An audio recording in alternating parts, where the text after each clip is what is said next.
बिस्मिल्लाहिर्रहमानिर्रहीम अस्सलाम वालेकुम। तुसी देख रहे हो 360 डिजिटल पंजाबी और मैं हाँ तुहाडी मेज़बान शुमाइला नियाज़।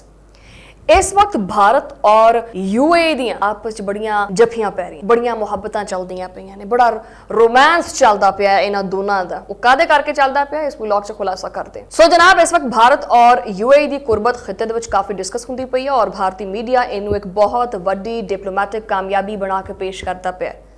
दस्सिया यह जा रहा है कि मोदी गया है यूएई, उत्थे बड़ा शानदार रैड कारपट विछा के उहदा होया इस्तकबाल। F-16 स्कॉट भी दिता गया, दफाई मुआहदे भी होए ने, एनर्जी डीलां शीलां भी होईयां ने, ठीक है, उन्होंने उत्ते भी कोई सैन शैन कोई घुगियां शुगियां मारियां गईयां है और मशरक़े वुस्ता दी सूरत हाल दे उत्ते भी गलबात हुई है। लै आखिया मोदी सरकार ने करनी है मशरक़े वुस्ता दी सूरत हाल दे उत्ते गलबात। अकल गोडियां च कि गिटियां च भी नहीं हैगी इन्हां दे। भारत ये तासुर देने की कोशिश करता है कि वो सिर्फ और सिर्फ साउथ एशिया की ताकत नहीं बल्कि ग्लोबल प्लेयर बन चुके हैं। बल्ला जो घा के मारिया ना इन्होंने मूँह के उत्ते तो लग पता जाना कि प्लेयर होंदा की वैसे वड्डा आया जी ग्लोबल प्लेयर बनना। बहरहाल अगर थोड़ा जिहा कोई ठंडे दिमाग नाल अगर देखा जाए तो असल कहानी ये नहीं है कि असल कहानी कुछ होर है। अगर सूत्रों और आंकड़ों तो देखा जाए और हिसाब लाइए तो भारत की सब तो वड्डी मजबूरी जिहड़ी है वो एनर्जी डिपेंडेंसी हैगी है। भारत आपकी जरूरत का तकरीबन 90% क्रूड ऑयल जिहड़ा हैगा वो बाहरों दरामद करता है और इहदा बहुत वड्डा हिस्सा जिहड़ा है वो गल्फ रीजन तो आंदा है। इस वास्ते मिडल ईस्ट दे विच माड़ी जी भी अगर कोई हलचल हुंदी है, कोई उठ के इधर नूं बहिंदा भी है तो भारत की मैशत वो डावाडोल हो जाती है। मूँह च कुछ होर निकल लगा सी। तेल महंगा होंदा है तो भारतीय रुपया दबाव च आ जाता है, इन्फ्लेशन वध जाती है, इंपोर्ट्स महंगियां हो जाती हैं और हुकूमत जिहड़ी है फिर आवाम नूं बली दा बकरा बना के ते धौन तो फड़ के ते लम्मिया पा के ते लत्तां बावां फड़ के ते फिर फेरदी है छुरी। नहीं आई समझ आ गई? अच्छा, यही वजह है कि जदों गल मिडल ईस्ट दी आंदी है तो भारत की जुबान अचानक बड़ी नरम हो जाती है। पीस डायलॉग, रीजनल स्टेबिलिटी, इदां दे अल्फाज इस्तेमाल होंदे हैं क्योंकि जान जो जाती है फिर। लेकिन जो गल पाकिस्तान की आती है तो भारत चेस्ट थैंपिंग मोड दे विच चला जाता है। आ जो पिछला व्लॉग सुनाया तुहानूं हिस्टरी और जियोग्राफी वाला, वो जिहड़े डायलॉग दिंदा पिया सी, कदी एंकर जिहड़े हैगे ना वो जिहड़े टीवी एंकर्स ने वो तो पूरी दी पूरी जंग जित जाते हैं, पाकिस्तान नूं आए रोज़ धमकियां देंदे है। बंदा हैरान हो जाता है कि आखिर असल भारत हैगा किहड़ा, यह जिहड़ा धमकियां दिंदा है या वो जिहड़ा पीस की गल करदा है, वो जिहड़ा यूएई दे विच जाके अमन की गल करदा है, जिहड़ा कि साउथ एशिया दे विच हर वेले टेंशन क्रिएट भी करदा है। दुनिया इन्नी पागल नहीं हैगी, दुनिया सियाणी है कि भी ये किहड़ियां गेमां खेडदा है और किधरले पासे नूं खेडदा है। इत्थे जिहड़ा यूएई है ਉਹਦਾ किरदार बड़ा दिलचस्प है। यूएई जिहड़ा ना पिछले चंद सालों तो भारत दे बड़ा नेड़े नेड़े लग रहा है। तजारत के मामले दे विच, दिफा के मामले दे विच, टैक्नोलॉजी के मामले दे विच, इन्वेस्टमेंट के विच जिहड़ा ना इन्हां दी आपस जिहड़ी कुर्बत हैगी है बहुत वधदी जा रही है।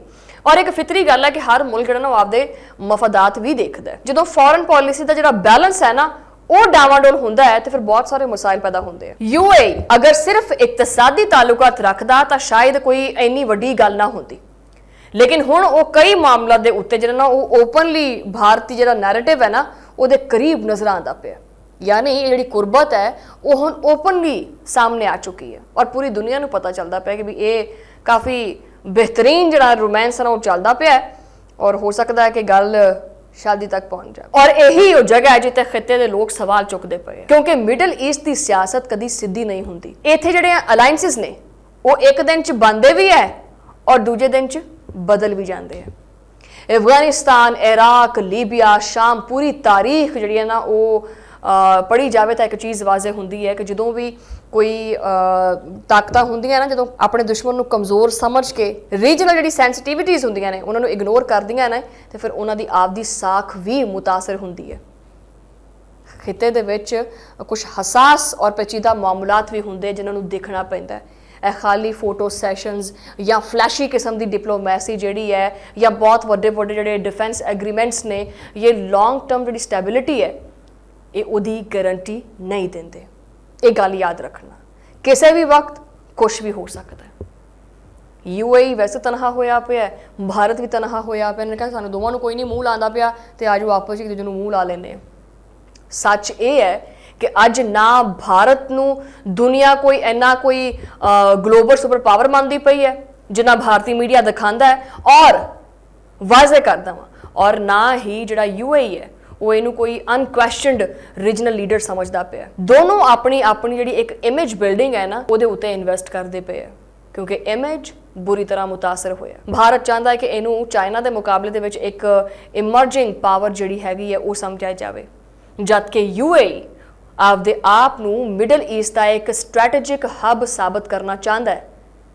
लेकिन इन्फ्लुएंस जिहड़ा हुंदा है ना सिर्फ और सिर्फ हैडलाइनस दे नाल नहीं बनता, ये वास्ते कंसिस्टेंसी चाहिदी हुंदी है जो कि इन्हां दोनों दे कोले नहीं हैगी। और ये जिहड़ा भारत है जिहड़ा दुनिया नूं बड़ा अमन दा दरस देंदा है, लेकिन आपदे ही रीजन दे विच मिसट्रस्ट जिहड़ा ना वो वधांदा है, पाकिस्तान के खिलाफ एग्रैसिव टोन इस्तेमाल करता है, चीन के मामले च एक अलग जुबान इस्तेमाल करता है। मतलब ये बहुत सारे बयानात और जोड़े रवैये ने उन्होंने जी ना बहुत ज़्यादा कॉन्ट्रडिक्शन है और दुनिया एक कॉन्ट्रडिक्शन नोट करती पई है।